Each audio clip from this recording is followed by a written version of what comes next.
Olá, sexto ano, tudo bem? Sou a professora Lia e estamos iniciando mais uma aula de língua portuguesa. Vamos lá?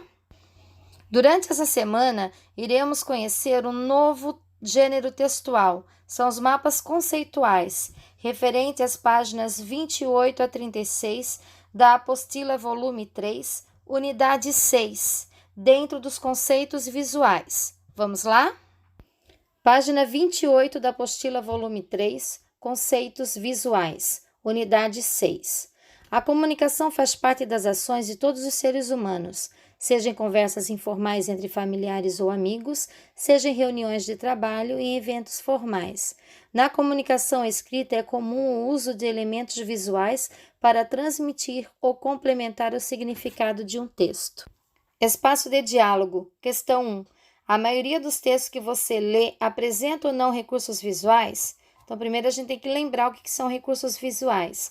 São fotos, são imagens, são figuras que relatam alguma coisa ou querem transmitir algo destacado do texto. E a gente também pode estar usando aspectos gráficos, como cores diferentes em determinadas palavras, usar também o sublinhado, usar palavras em negrito. Então, tudo isso são recursos visuais. Os elementos visuais e o texto escrito, eles sempre andam lado a lado. Um exemplo disso são as histórias em quadrinhos, né? Que a gente tem as ilustrações dos personagens e a gente tem os balões de fala. Outro exemplo que a gente usa muito atualmente é nas redes sociais, em grupos de WhatsApp, que a gente, ao invés de mandar alguma mensagem, a gente pode estar mandando um emoji referente ao que a gente quer falar. Então, tudo isso é um recurso visual. Então, a primeira questão está perguntando: a maioria dos textos que você lê apresenta ou não apresenta recursos visuais? Então, é só colocar ali a respostinha ao lado, tá? Questão 2. Em sua opinião, esses recursos melhoram a comunicação, melhoram o entendimento do texto? Então, o que vocês acham? Só está respondendo ali ao lado. Página 29. Trajetória de leitura, mapa conceitual. Diante de tantos conteúdos a serem estudados, qual é a melhor estratégia para se organizar conhecimentos diferentes? Uma das formas de organizar informações é por meio de mapas conceituais como este. Então, aqui a gente tem um esquema de um mapa conceitual. Então, é utilizado uma palavra-chave e vários outros espaços para a gente estar preenchendo outras palavras, né? Esses mapas e construção de conceitos são ferramentas gráficas que auxiliam na organização e representação de determinado conhecimento. Então, o mapa conceitual trata-se de uma ferramenta que tem como principal objetivo organizar conteúdos por meio da identificação e da hierarquização de conceitos em um texto. Então, o que é a hierarquização? Que vem do maior e vai fazendo as suas seções, né? Então, vamos fazendo uma sequência, ok? Agora eu vou passar para vocês um exemplo de um mapa conceitual que eu fiz para vocês entenderem um pouquinho melhor, ok? Depois vocês respondem essa questão. Primeiro, em sua opinião, o que é um mapa conceitual? Observe sua estrutura, seus formatos e suas cores. Então, aqui, gente, eu procurei fazer um exemplo de um mapa conceitual para que vocês entendam melhor como ele é feito, né? Qual é o processo, de que maneira. O mapa conceitual nada mais é do que um esquema, certo? Então, aqui eu pego uma palavra principal, na qual eu vou pedir licença agora um pouquinho para a professora de ciências. A minha palavra principal é a água. Então, o que eu vou ver dentro da água? Os estados físicos, que a gente encontra na natureza de 3 formas, certo? Líquido, sólido e gasoso. Então, aqui tem a representação do estado líquido de como é encontrado na natureza, né? Então, através de rios, de poços, da torneira, é a forma como ela vem, como a gente encontra ela na natureza. Aqui é um desenho de um picolé, né? É a água em estado sólido. E aqui tem o desenho de uma nuvem e as fumacinhas que, né? Que provavelmente veio de um rio, do mar, são os vapores de água que estão em forma gasosa. Então, assim, o mapa conceitual não é difícil da gente entender, né? Então, basta a gente pegar uma palavra principal e ir fazendo toda a esquematização dele. Página 30, questão 2. Para compreender a estrutura do mapa conceitual, construa um mapa básico sobre a área da biologia. Siga as orientações. O mapa conceitual é um recurso utilizado para ilustrar a ordem e relação entre os tópicos de determinado assunto. Letra A. O mapa conceitual tem como objetivo de organizar as informações apresentadas em um texto ou em uma aula. Nesse caso, vamos ordenar os principais conceitos relacionados à ciência dedicada aos organismos vivos. Analise as palavras a seguir e comece a construir seu mapa a partir daquela cujo papel será central nessa estrutura. Esse termo deve ser o mais abrangente do conjunto, a qual todos os outros elementos do mapa estarão subordinados. Então, aqui a gente tem 3 palavras: célula, biologia e vida. Então, vocês vão estar preenchendo ali da mais importante, da mais ampla, né? E vão fazendo a sequência. Então, da maior para a menor. Letra B. Geralmente, para criarmos conexões entre os conceitos que constituem o mapa, utilizamos termos de ligação. Continue a construir o mapa iniciado no item anterior, encaixando esses termos no espaço adequado, considerando o sentido que apresentam. Características dos termos de ligação. São frases ou expressões curtas, indicam relações entre conceitos, são escritos entre os conceitos, identificando a relação entre eles. Então, aqui eu tenho um esquema de um mapa conceitual. Nos quadradinhos, vocês vão estar colocando as palavras da letra A, né? Vão ver da maior para a menor. E entre esses quadradinhos possui linhas, 2 linhas. E nessas 2 linhas, então, vocês vão estar fazendo o termo de ligação. Qual é o termo de ligação aqui? Unidade fundamental do ser vivo e ciência que estuda. Então, encaixando ali entre um quadrinho e outro, entre um conceito e outro, onde se encaixaria unidade fundamental do ser vivo e aonde se encaixaria ciência que estuda, ok? Página 31, letra C. Agora organize as informações do quadro e elabore a sequência desse mapa conceitual. Primeira observação, estudada por meio do, definição. Robert Hooke, microscópio, citologia, unidade estrutural dos seres vivos. O mapeamento conceitual é uma técnica que tem como objetivo estabelecer relações entre conceitos, sistematizando o conhecimento de forma significativa. Com isso, toda vez que o determinado conteúdo precisar ser consultado, as informações estarão ordenadas e facilmente compreensíveis. Então, aqui abaixo nós temos um mapa conceitual na qual vocês vão estar formulando ele, né? Tem como a palavra principal célula. Então, vocês agora vão estar seguindo as orientações e vão estar colocando, né? Dentro do quadrinho da letra C, lá em cima, tem várias palavras. Entre elas tem as palavras-chave que vão dentro dos quadrinhos e tem os termos de ligação que vão estar escritos nessas linhas ali.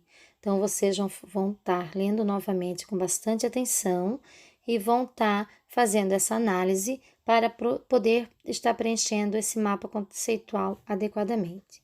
Já sabemos como desenvolver um mapa conceitual, mas qual é a melhor maneira de resumir seu propósito? Devemos formular uma pergunta para a qual o mapa serviria de resposta. Em geral, essa pergunta é chamada de questão focal. No caso acima, a questão focal poderia ser: o que é uma célula e como ela foi descoberta? Então, pense também nessa orientação. Características da questão focal. A palavra focal deriva de foco. Nesse caso, trata-se de ponto central de uma questão. Como a pergunta definida, evita-se fugir do assunto abordado na sequência. Então, vamos lá, vamos pegar essa palavra focal e vamos estar preenchendo, então, página 32, questão 3. Qual é a questão focal do primeiro mapa construído? Vocês têm que retornar lá na página 30, que foi o primeiro mapa que vocês construíram para poder estar respondendo essa questão. Questão 4. Em sua opinião, qual é a importância de se fazer uma pergunta objetiva para orientar o mapa? Questão 5. Observe o mapa conceitual a seguir e responda as perguntas propostas. Fontes confiáveis e perguntas na internet. O que está dentro do quadrinho é a questão focal, é a palavra-chave. E o que está escrito fora de quadrinho são os termos de ligação, ok? Então, vocês vão ler esse mapa conceitual com bastante atenção, unindo a questão focal junto com os seus termos de ligação. Fontes confiáveis de pesquisa na internet. Quais são os critérios? Autoria, conteúdo e acessibilidade. Então, dentro da autoria, quais são os índices de confiabilidade? Identificação do autor do texto, reputação entre os pares, credenciais e experiência na área. Dentro de conteúdo, quais são os índices de confiabilidade? A qualidade textual, referências às outras fontes confiáveis, raciocínio lógico e originalidade. Em acessibilidade, quais são os índices de confiabilidade? Facilidade de navegação, ampla divulgação e atualização constante. Página 33. Letra A. Qual é o questionamento focal desse mapa conceitual? Justifique sua resposta. Quais são as palavrinhas-chave, né? Letra B. Quais são os conceitos trabalhados neste mapa? Letra C. Quais são os termos de ligação presentes no mapa? Letra D. Escreva um breve parágrafo abordando o conteúdo desse mapa conceitual. Como seria esse mapa conceitual através de um texto? Então, vocês vão fazer um parágrafo, tá? Letra E. Agora, leia o texto que inspirou esse mapa conceitual e com os colegas compare as informações. Não tem como a gente comparar com os colegas, né? Então, vocês vão estar comparando o texto agora original com o parágrafo que vocês escreveram para ver se mais ou menos bate as informações. Então, leiam esse texto com bastante atenção. Página 34. Então, tem a continuidade do texto que começou na página anterior. Número 6. Em sua opinião, qual é a importância de se utilizarem boas fontes em uma pesquisa? Cite fontes disponíveis na internet que você considera confiável. Aquela fonte ali que você geralmente, o site que você geralmente pesquisam sobre os conteúdos e que vocês acham que as informações não são falsas, né? Não é um fake, que ali está informações reais. Outros textos, outros caminhos. Então, aqui temos um outro texto sobre ficção. Então, eu quero que vocês leiam esse texto com bastante atenção. Página 35, questão 1. Agora, vocês vão estar respondendo questões e vão vendo o texto da página anterior que fala sobre ficção, tá? Primeira questão. Analise as informações a seguir e assinale V para as verdadeiras e F para as falsas e em seguida corrija as informações falsas. Então, as informações falsas vocês vão corrigir, ok? Então, os personagens são cópia da realidade e não fruto da imaginação do autor. É essa informação que traz lá no texto? Ou os personagens eles são frutos da imaginação do autor? É algo fictício. O que vocês acham? Aqui a resposta seria falsa, né? Então, como a gente vai corrigir? Como está lá no texto. O escritor de ficção inventa personagens, situa-se em ambientes, dá a eles sentimentos e envolvam-os em aventura. Então, aqui está essa informação corrigida, ok? Assim vocês vão fazer com as demais, tá? Reportagens e biografias são consideradas não ficções. Atualmente, a ficção moderna encontra-se principalmente nos gêneros conto e romance. Os contos são mais curtos do que os romances, apresentam muitos personagens e se resume a várias cenas importantes. Os contos de ficção podem ser resumida em coletâneas e publicadas em livros. Questão 2. A questão focal pode ser elaborada a partir desse texto? Qual seria a nossa questão focal nesse texto aqui? Qual é a palavra que a gente usaria? Né? Qual é a pergunta que a gente faria para estar elaborando essa questão focal? 3. Que palavras-conceito podem ser extraídas do texto a fim de definir a questão focal? Quais são as palavras que a gente pode estar utilizando? E número 4, construa um mapa conceitual com essas palavras-conceitos, sem se esquecer de inserir os termos de ligação. Então, o que está dentro do quadro são as palavras-chaves, né, as palavras-conceitos, e o que está nos tracinhos são os termos de ligação. Então, isso vocês vão estar retirando do texto da página anterior, que são com o título Ficção. Página 36, questão 5. Relacione as características a pergunta focal correspondente. 1. O que é conto? E 2. O que é romance?